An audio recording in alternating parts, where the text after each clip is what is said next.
What would you say to the school district? School district's a failure. Big failure.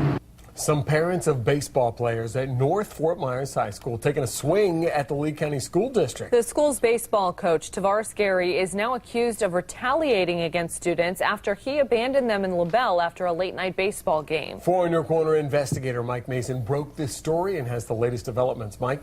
Yeah, the Lee County School District investigated Gary and found he stranded 2 of his players and failed to report drugs he found on another one. Despite this, he's using social media to lash out at concerned parents who spoke out against him.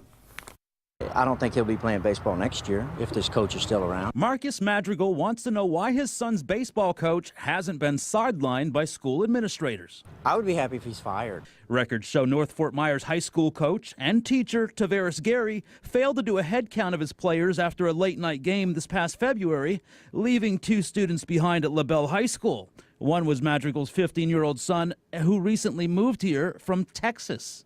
You leave him in LaBelle, out in LaBelle, country, nothing, street lights, that's it.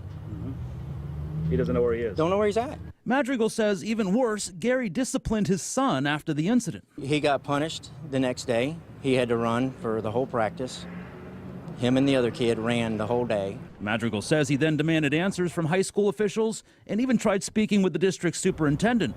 Because he complained, he feels Gary benched his son for the rest of the season. I've had people ask me, do I feel like my son's going to get more retaliation ever since I'm doing these interviews?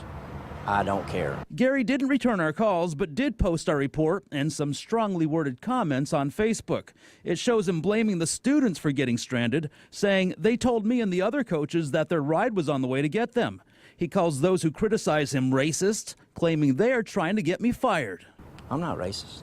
You think as a coach he needs to go? As a coach, he's gone. He should be gone. Yes, that's what I feel. District officials tell us they don't comment on personnel issues. Records show they did suspend Gary from coaching the last few games of the season because of all of this. In the studio, Mike Mason, Fox 4 in your corner. All right.